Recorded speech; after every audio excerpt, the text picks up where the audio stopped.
Well, let's bring in three MPs now from the Special Joint Committee on Medically Assisted Death. James Maloney is an Ontario Liberal MP, Michael Cooper is an Alberta Conservative MP, and Alistair MacGregor is a BC MP and the Deputy Justice Critic for the NDP. It's good to see you all, gentlemen. Thanks for being here. Mr. Maloney, let me start with you if I can. We've heard from some family members today complain that their loved ones were given a medically assisted death when they should not have been. At least one case we know now is under police investigation out in British Columbia. How concerned are you about those kinds of cases that we hear about? Well, Peter, thanks for the question and thanks for having me on today. Look, the purpose of the special committee is to review the process that was put in place as a result of C-14 and C-7. I didn't see the press conference today, so I'm not in a position to comment on what was said. I haven't met any of those families, although I'm familiar through the media with some of those stories. But our focus really needs to be on the special committee that the three of us have the honor of sitting on, and reviewing all the issues and the challenges that are faced. I mean, it's a deeply personal, emotional issue that all Canadians are dealing with when you're talking about medical assistance in dying. But the committee's reviewing, I guess if I were to put it this way, since it's been in place 6 years, are you satisfied that MAID is working exactly the way it was intended to? Well, look, the original legislation, C-14, required a legislative review after 5 years, and that's what we're doing. So it's our job. We've been tasked with reviewing the two bills now, the two pieces of legislation, or the legislation that's been amended, right, and looking at areas where we can improve on it, and looking at places where there may be challenges. And that's what we're started to do. We're early on in the committee process. Mm-hmm. But you got a tight timeline as well. But we'll come back to that. Let me move to Mr. Cooper. Michael Cooper, what concerns do you have about your committee's work and the timeline for producing a report? What is the deadline for the committee, by the way? We don't have a lot of time. We have until the early fall, and this is obviously a very complex area. And the chief concern that I have right now with the work of the committee is that the focus has been singularly, more or less, on expanding medical assistance in dying without taking time, either up to now or in terms of our schedule going forward, on the existing safeguards. Are they working? Because there's significant evidence that vulnerable Canadians are falling through the cracks.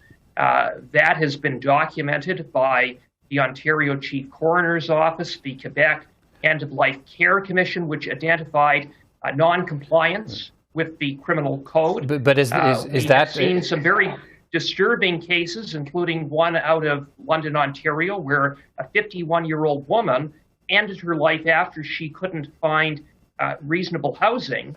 And now, as you mentioned, there's a police investigation involving the case of Donna Duncan, who died of MAID under questionable circumstances. We can't look forward at expanding MAID until we look at the existing framework and existing safeguards. Anything else is putting the cart before the horse. Mr. MacGregor, that's why I put forward a motion. Hang on, Mr. Cooper. Let me come back to you.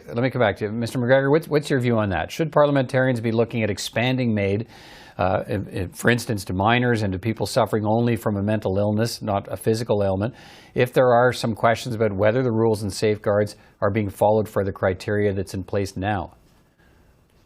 Well, to some extent, our committee is constrained by the terms that the House of Commons laid out for us, right? They gave us specific areas to study. So the House instructed this committee to study the subject of mature minors, of mental health as an underlying condition, but it also told us to study the state of palliative care, protection of persons with disabilities as well.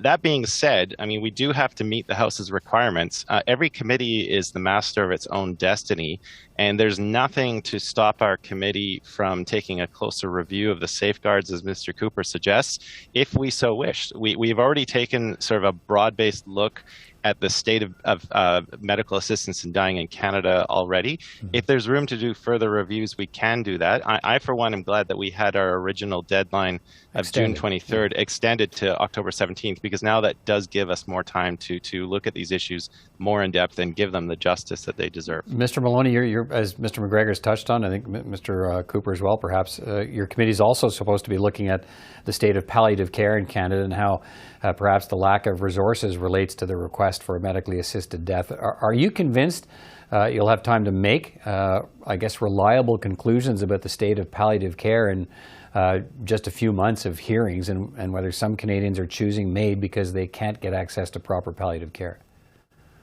The short answer to your question, Peter, is yes. Okay. The committee has been given a broad mandate with the specific items that Alistair mentioned, but we also, our scope is what we want to make of it.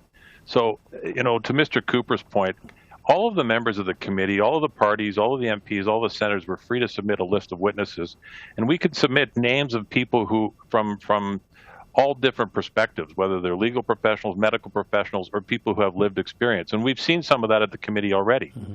So to say that we're limited in our scope is not accurate. And in terms of the timeline, the deadline has already been extended. I'm comfortable with the time frame that we have right now, but if the circumstances is such that we need to, we decide as a committee, and it's important to emphasize that the committee, we're the master of our own domain here. If we need more time, we can seek that time, as we've done already. Mr. Cooper, you mentioned it. I mentioned it. The police have been called in to investigate the assisted death of a 61-year-old woman, Donna Duncan, in BC. Her family says she never should have been granted a medically assisted death. But I guess, isn't that the way to enforce the safeguards? If a family thinks a wrong's been done, they can go to the police. Well, it shouldn't come to that, having to go to the police after someone has lost their life. We need to ensure that these types of cases don't happen. And in the Carter decision of the Supreme Court recognized that vulnerable persons could be put at risk absent what the Supreme Court characterized as robust safeguards. We need to ensure that the safeguards that are in place are robust, and there's plenty of evidence that they're not. And so it's something the committee has to take a look at and has to address in terms of gaps. And are safeguards sufficient? Are they being enforced? And so that's why I have put forward, Peter, a motion before the committee to ensure that the committee does take some time to look at that angle. Can you have any safeguards that when a family member decides they want to have a medically assisted death, other family members oppose that?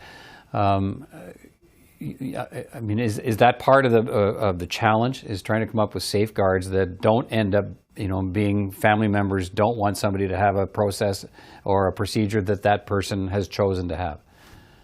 Well, there are many examples, like the case of Roger Foley, for example, who was pressured by healthcare staff to undertake medical assistance in dying. And he recorded one of those conversations. He came before the Justice Committee when we were studying Bill C-7. It's cases like that should sound the alarm of Canadians. I don't think Canadians, when we first embarked upon establishing a medical assistance in dying regime, viewed it as something that should arise where persons who lack access to quality care or who can't find adequate housing are resorting to medical assistance in dying. It's completely unacceptable. It's drawing international attention, including the UN Special Rapporteur on the Rights of Persons with Disabilities.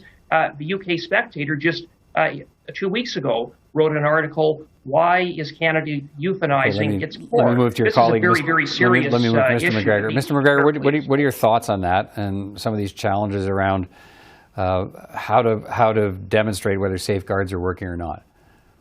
Well, you're getting a real sense of the challenge before this committee because, on the one hand, we know many marginalized communities in Canada have had very inequitable access to healthcare services, to support services.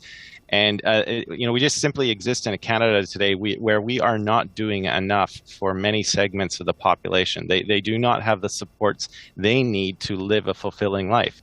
But on the other hand, we have this very strong argument and many people who are arguing that it is their right to determine how they want to leave this world. They have a right not to endure that suffering that comes with some grievous and irremediable medical conditions. So I believe we can set up a Canada where we are both respecting the rights of the individual, that we have proper safeguards in place, but that we are also putting in the supports necessary so that marginalized communities or people from that community who are suffering from conditions don't feel the pressure to end their life before the time they feel is right. And that's what the challenge is before us in Canada today. We'll have to leave it there. You gentlemen and the other colleagues on your committee have been seized with an important task on behalf of Canadians. We'll continue to follow your work. Appreciate your time tonight. Take care. Thanks, Happy to come Peter. back, Peter.